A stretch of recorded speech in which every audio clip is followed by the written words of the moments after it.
The reckoning of Xbox's 100-day reset has already begun. Asha Sharma is not hiding anything and is facing hard times head-on, unlike some people that we haven't heard from since they announced that discs are basically dead. Subnautica devs finally paid $250,000 thanks to ChatGPT. Has cyberpunk fully redeemed itself? Go grab your physical discs and hold them tight, because this week has been rough. Now, let's find out what's going on in all chat.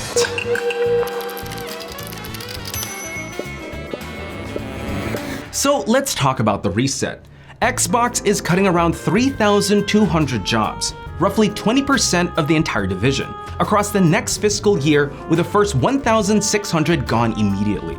And the reason Sharma gave wasn't the usual tough decisions in a challenging market BS. She flat out wrote, "Our business today is not healthy." She said Xbox is running at profit margins 3 to 10 times lower than comparable publishers.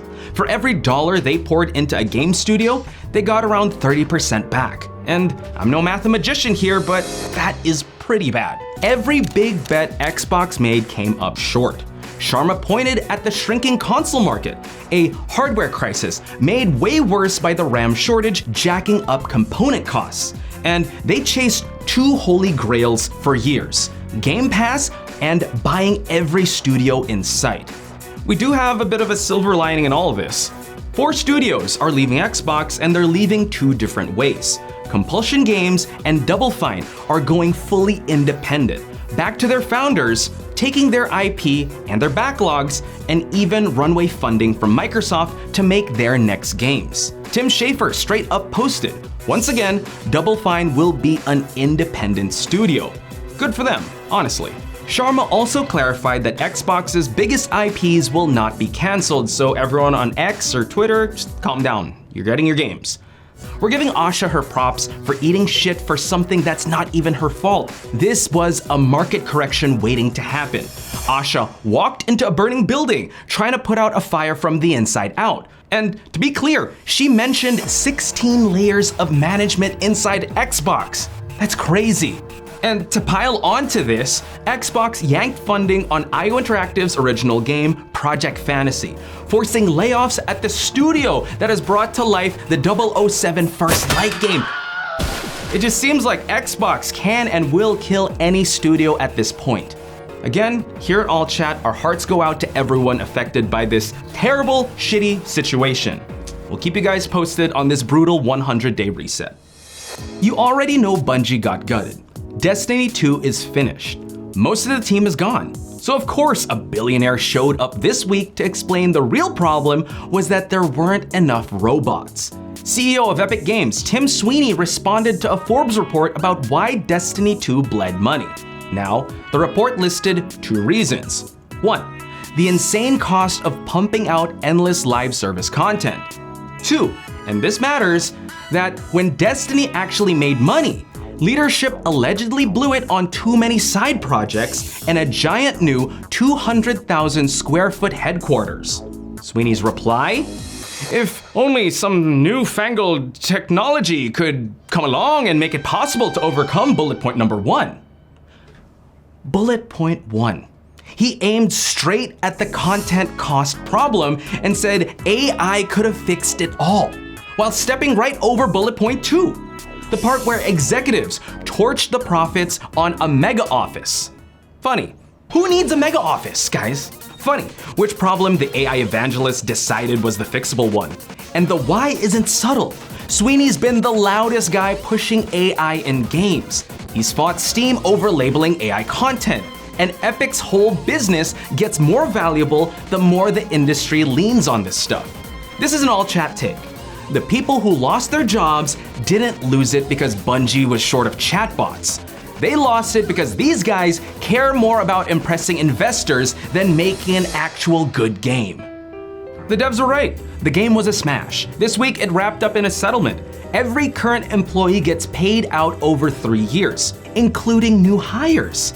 Most expensive ChatGPT session in human history. Hey Grok, tell me how to make $250 million, please. Shut the f up. In other news, Marvel Tokon unavailable in 100+ countries, and this is quite reminiscent of the Helldiver days that happened a few years back, and we thought Sony has learned their lesson because there are countries that don't have PSN at all. So Sony's telling us that physical media is dead and now they're restricting countries. What's going on? Sony token us for granted. Cyberpunk just crossed 40 million copies sold, up from 35 million last November. Genuinely an impressive comeback that brings Cyberpunk all the way up there with No Man's Sky, which by the way, we're still getting regular updates from. No Man's Sky, please. We're sorry, okay? Please take our money. You proved us wrong. It's too much. Level 5 CEO says that staff get real pay raises for acing quizzes about the studio's own games. Charming, sure. But the internet's response was, or just pay your developers. Fair, but I also think it's not a bad thing to encourage developers to play their own games.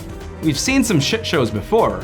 The Rock confirmed Disney's cooking up an animated Moana 3, because Moana 2 made like $1 bajillion and money talks. Dropping it right before the live-action remake is a little transparent.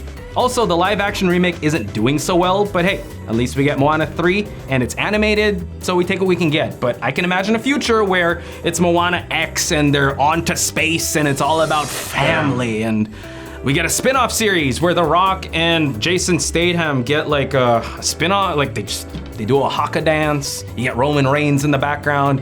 Guys, we don't get endings to stories anymore. Please just let our beloved franchises just end.